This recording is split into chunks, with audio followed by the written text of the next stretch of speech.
안녕하세요. 아까 핸드폰 촬영하는데 잠깐 문제가 생겨서 기계 문제 있어갖고요. 다시 이어서 하겠습니다.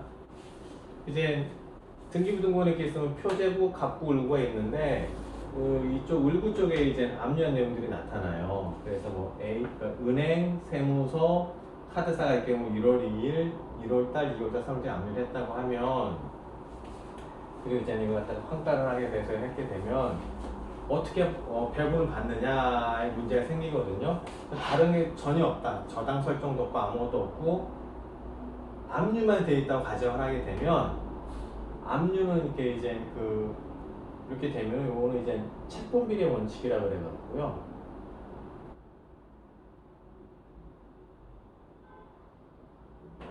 얘가 만약에 1억, 얘도 1억, 얘도 1억이면은 똑같잖아요? 그럼 3분의 1씩 날아가는 거예요. 전체 환가한 금액의 3분의 1씩. 3분의 1씩. 3분의 1씩 날아가죠. 채권 비례 원칙에 따라서. 채권 비례 원칙 아니면 채권 평등의 원칙. 만약에 얘가 2억이다. 그러면은 4분의 1, 4분의 2 이렇게 되는 거죠. 4분의 1, 4분의 2, 4분의 1 이런 식으로. 이해되세요?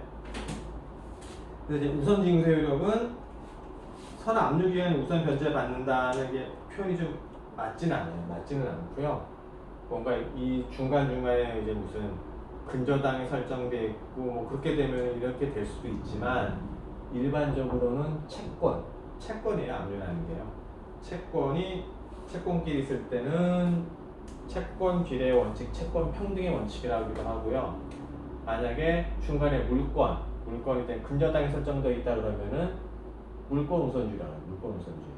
그래서 물건이 채권에 우선하거든요. 이런 게 만약 중간에 들어가 있으면 이게 좀 달라지죠, 그때는요. 거기까지 설명드리기 좀 너무 어려울 것 같거든요. 이렇게 간단하게만. 그 다음에 가처분, 가압류에 대한 효력. 재판상의 가압류 가처분으로 인해서 체납 처분 영향을 받지 않는다. 압류는 압류고요. 재판은 재판이에요. 전혀 상관없어요. 전혀. 그런 얘기고. 그 다음에 주물에 대한 효력. 무슨 말이냐면 주정관계래요. 주정관계. 주물, 종물 그러는데요. 주정관계. 주물에 대한 압류는 종물에 대해서도 효력을 미친다. 주물과 종물의 관계인데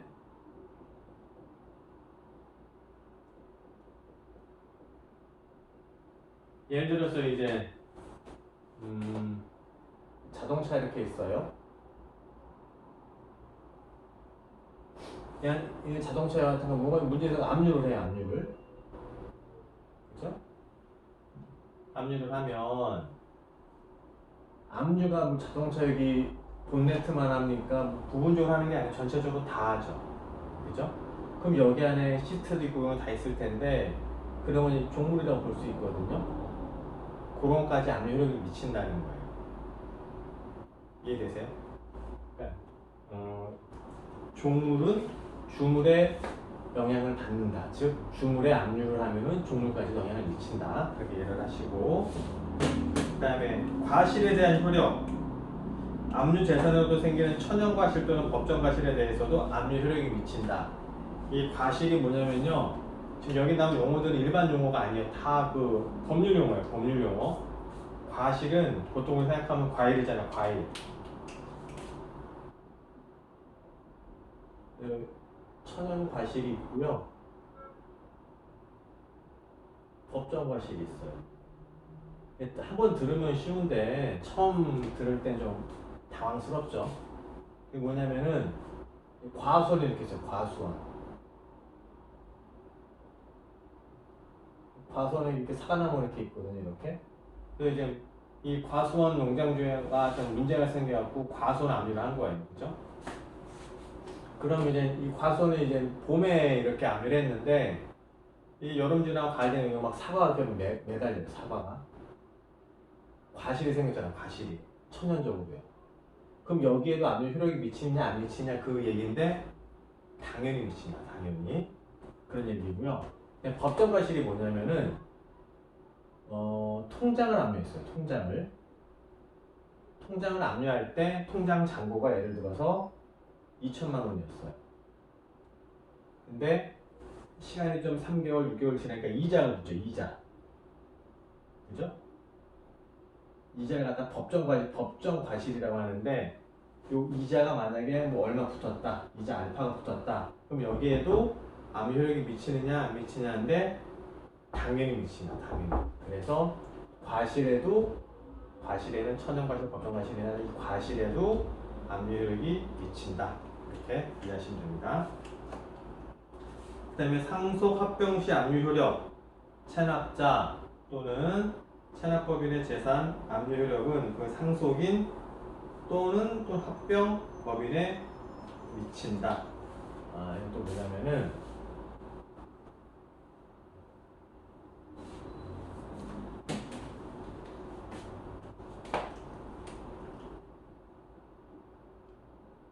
부모님이 있으시고 여기 자녀가 이렇게 있어요.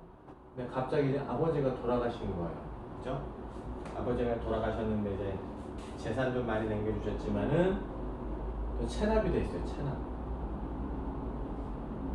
체납이 있어요. 체납이 있으면 이게 어떻게 되냐 이거지. 아버지가 돌아가셨으면은 돌아가신 분이 피상속인이고요. 남아있는 유족들이 상속인들이에요. 상속인들. 근데 이제 아버지 재산이 예를 들어서 10억이 남았고요. 10억 너무 적은가? 그러면은 30억이 남았고요. 체납액이 만약에 3억이다. 그럼 어떻게 하는 게 합리적이에요? 여러분의 생각은. 당연히 이제 재산 이걸 갖다가 이제 플러스 재산이라고 하죠. 플러스 재산. 그걸 뭐라 하면 적극 재산이라고 하죠. 적극 재산. 체납은 마이너스 재산, 소극 재산이라고. 소극 재산. 여기 보면은 적극 재산이 30, 소극 재산이 3이니까 이 유족들은 당연히 다 그냥 상속 받는 게 유리해요. 그죠?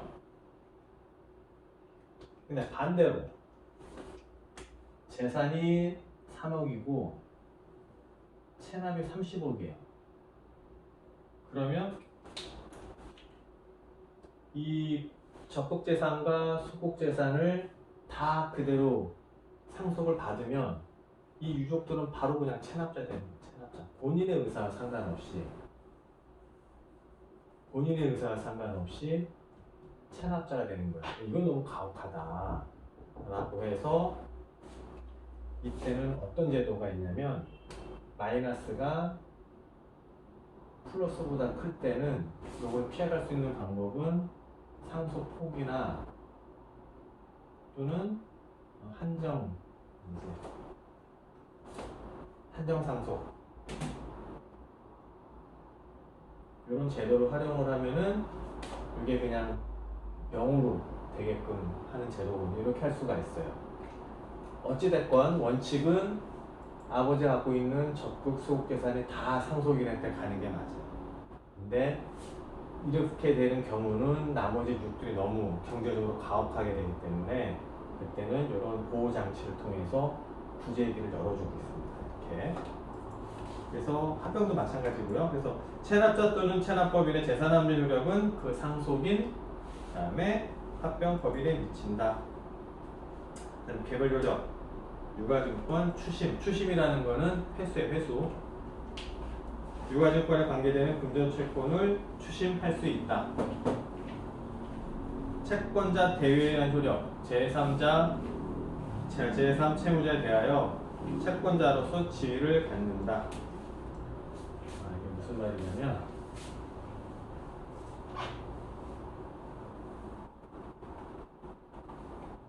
채권자 대위권이라고 하는데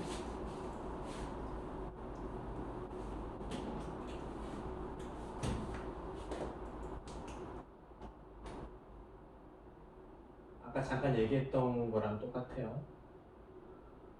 물건을 줘요. 그죠? 그럼 얘는 이제 돈을 주잖아요. 돈을 줘야 되잖아요. 근데 얘가 체납자예요. 그죠? 그럼 국가는 A에 대해서는 채권자죠. 채권자. 그죠? 그리고 A, B 관계에서 보면은 A가 B에 대해 돈을 받을 게 있으니까 채권자죠. 얘는 채무자가 되고. 이해돼요? 돈을 갚아야 되는 입장, 돈을 받아야 되는 입장, 채권자. 국가는 또 A에 대해서는 채권자고 A는 국가에 대해서 또 채무자죠. 이렇게 됐을 때 국가는 채권자의 지위에서 이 A를 대신해서 B한테 행사할 수 있다는 거예요. 채권자로서의 지위를 받는다. 그걸 다 채권자 대위권이다. 채권자